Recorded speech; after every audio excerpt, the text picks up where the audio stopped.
Hey everybody, it's Dr. Jensen with CCJ 3701, Research Methods in Criminology. Welcome to Lab 6. This is one of your last labs, so it should feel pretty good to get some of the heavy lifting done early, but this is a big skill set to learn, so we're going to slow things down a little bit. Scales and indices and summations are a lot of fun to make. They can be a little tedious, so just be patient. It's good to be very methodical and take things slowly so you get it right, because it's a lot easier to do the variable correctly the first time rather than try to fix a broken variable because you hurried through it. Few tips and tricks. I always like to start my videos with that, make life easier stuff. If you ever make a variable that you don't want because it's broken or you messed up and you need to get rid of it, all you need to do is highlight the variable you want to get rid of, and then over in the row number you just right click and you can select clear variable. Okay, so that's a way to delete the variable. Okay, so I can go ahead and hit that and it'll be gone. Okay, I'm going to hit undo because I really don't want to do that. But that's a way to get rid of a variable that you messed up on, so that way you can reuse the name and kind of get it out of your data and start over and do it correctly. Okay, that's just a little thing to help. One other thing I noticed that helps students while they're working on their labs is some students have suggested having my video on their phone or on a tablet or some other device and setting it next to their laptop or computer. That way they can glance at their phone screen and hear me talk them through things while they're working in SPSS. Especially if you don't have dual screens, this can be really helpful. So that's just another tip that came from your classmates. Okay, we're going to work on Lab 6. So in Lab 6, you need to make an abortion scale. If you need to go ahead and open up your data, take a moment to do so by launching apps.ufl.edu and opening up SPSS. Your data is on the research drive and courses, your course number 3701, and then data, and you'll find it under full version, General Social Survey 2008 for students. So if you need to open the data, take a moment to do so and resume when ready. Okay, so once you're in the data, again, expand that label view so you can see it really good. What's nice is the abortion items you need for question number 1 are right at the top. Okay, they're right up in here. So it says you need to use multiple items to represent a person's opinion on abortion in varying circumstances. So they are right here, starting on row 12. So we have ab any, ab defect W, ab defect, ab health, ab no more, ab poor W, ab rape, and ab single. So we stop on row 20. We have 9 items that represent people's opinions on abortion in different situations. We're going to actually use all 9. Okay, so to answer question number 1, you need to jot down the names of these 9 variables, briefly describe what they are talking about, and you can be really shorthand here. You can say any reason, birth defects, serious defect, health endangered, no more children, low income, rape, not married. You can be very general. But the other thing you need to do is you need to write down how they're coded. Before you do that, let me show you some things that'll kind of make it so you don't have to write so much. Okay? So these variables, ab any, row 12, row 14, ab defect, 15, ab health, ab no more, ab poor, and then jump to row 19 and 20, ab rape and ab single. They're all coded the same way. They're all nominal variables that basically just ask yes or no. So do you feel abortion's okay in this situation? Yes or no. So for these 7, the ones that don't have the little W on the end, you can write down one coding scheme for that question, which is this. 0 is inapplicable, 1 is yes, 2 is no, 8 is don't know, not Donkey Kong, 9 is not applicable. Okay, so for those 7, here's your scheme. So that way you don't have to write the scheme over and over and over and over again. So those 7 are all nominal. They're a categorical response of just yes or no. Okay? If you need to take a moment to do that and pause and resume when ready, that's fine. Now these other 2 variables, the ones with the little W's on the end, they're coded a little bit differently. That's because the question wording is slightly different. How wrong is it for a woman to get an abortion in this situation? So that's row 13, row 18, ab defect W and ab poor W. Look at how they're coded.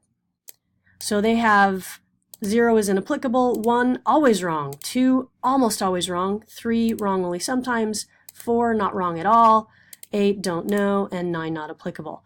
So this is an ordinal style variable. We can kind of rank order how wrong you think it is, if it's wrong at all or always wrong, and so on and so forth. So it's a little bit more than a category because we can rank the answers on the degree to wrongness that you feel or don't feel. So this is an interesting scale we're going to make because we're kind of shoving apples and oranges together. They're all on the same topic, but they're providing different amounts of measurable information inside the question that we can use to distinguish people's opinions on abortion. So this is kind of a really cool scale that we're going to make. So jot down the coding scheme for those two questions, and then you'll have question 1 done. Okay? So question 2 asks, how many items will your abortion scale have? And what are the highest and lowest possible scores? Well, this is where we go back to the steps for building a scale, and we have to make a plan for doing this. So remember, we have 7 items that are coded like this, and we're going to have 9 total in our abortion scale. We have 2 items coded like this. How wrong is it? Okay. To combine these items, we have to decide what our scale will mean. So if they're going to be summed together, giving points for certain opinions, we have to go, okay, so do those points mean that you are more or less pro-abortion or more or less anti-abortion? So especially when you have opinion questions, you have to decide what opinion am I going to make a high score and what opinion am I going to make a low score? Okay. You could go either direction. It doesn't really matter. You just have to keep track of how it's organized and how it works, so that way when you do analyses with it, you can interpret the result. If you can't keep track of that, then it's basically garbage. You're not going to be able to do anything with it. To keep things simple, I tell people keep the more or higher scores indicating increases in something, and keep the less or lower scores indicating decreases in something. So you can increase your pro-abortion opinion, you can decrease your pro-abortion opinion, you can increase your anti or decrease your anti. Doesn't really matter. Okay, it's going to basically be telling you the same thing. But I tell people, just make it really straightforward so all the variables are going the same direction. They're all either contributing to more of a pro or less of a pro opinion on abortion, or more of an anti or less of an anti-abortion opinion. Okay, so I had a student that made a scale one time, and the way she did her scale was having a higher score meant you had less of something. And I said, wow, that's kind of confusing. When you start running all your analyses, you might lose track of that and actually make the wrong interpretation and get the statistic totally wrong. And she's like, yeah, and she actually did that a few times. She made that mistake. And so we decided to go ahead and change her scale to make it easier for her to keep track of what a high score is and what a low score is. So that way when she got a result, she knew what it meant. Okay? Now, if we wanted our scale to be an anti-abortion scale, and have the scores that are higher be more anti-abortion, and we kept these two variables the same, like we just kept them as 1, 2, 3, 4, then that would be really bad, okay? Because if I get a 4 for saying it's not wrong at all, and that's contributing to my anti-abortion score, then I'm getting more points for, feeling it's not wrong, but it's going to be misleading because more points should equal I'm more anti. Okay, so direction is really important. So we want things like saying no or it's always wrong to be contributing in the same way, all kind of contributing to either a high score or a low score. We want people saying that it's not wrong at all or a yes, all going the same way as well. They're more pro-abortion. Okay, so make sure when you get ready to kind of set up your coding scheme that all those variables are going in the same direction the way you have your scale designed, or else you will have a scale that washes itself out. Inner conflicts in the coding, and you can't use it for anything. It's garbage. Okay, so we're going to make our scale a pro-abortion scale, where a high score means you are more pro and a low score means you are less pro, or essentially you are anti. Okay, so our minimum score is going to be a 0 because we're going to give 1 point apiece for all 9 items if they tell me a yes or they say it's never wrong. We're going to give 0 points for people that say no on any of those questions or that say it's always wrong. Okay, so our scale is going to be a maximum of 0 to 9. Okay, maximum is 9, minimum is 0. So the 0 would be the most anti and the 9 would be the most pro. Okay, so our scale will go 0 to 9. Now you can answer number 2, and we'll move on to number 3, the recoding stuff. Okay, so again, you always write your notes down so you know how to do it.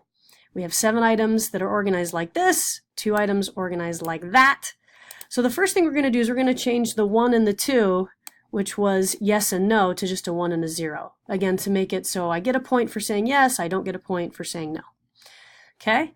The next thing we'll do is we'll actually shift those more positive or pro-abortion answers to 1s. We'll keep that, it's never right, it's always wrong, as a 0, to again kind of indicate the direction. I get a point for being more pro, I don't get a point for being anti. Okay?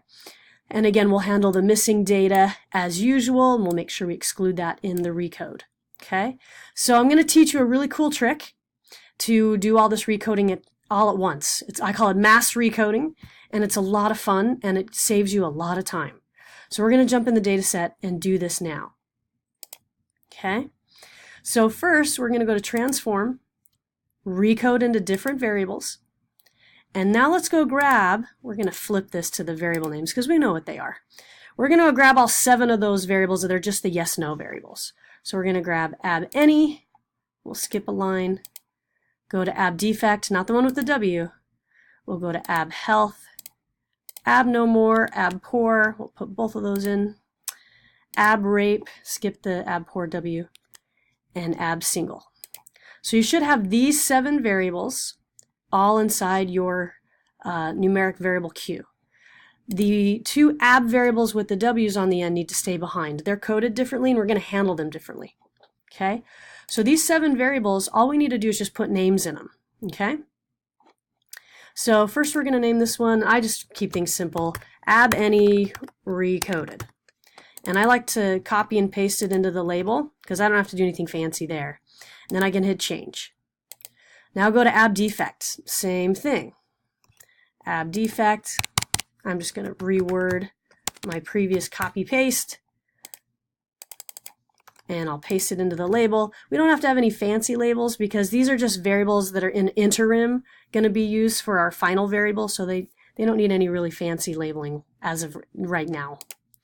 Hit change, go to the next one, ab_health, recoded. This just kind of tells me these are the recoded ones.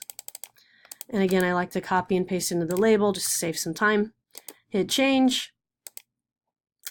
ab_no_more. Recoded. Paste it into the label. Hit change. You're going to do this one at a time. ab_poor. This is the kind of the time consuming part, but it sure beats the heck out of having to go into and redo the old and new values every time. Whoops, and if you don't hit change, you're going to lose it. So you got to make sure you hit change once you got everything typed up. Change. Now we're going to do the last 2, ab_rape, recoded, change, and ab_single. Here's the last one. So this is the only time-consuming part. And hit change.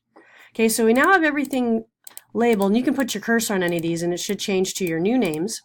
Now we're going to apply one single coding scheme to all of these, because they're all organized the same way, so we can kind of do this en masse.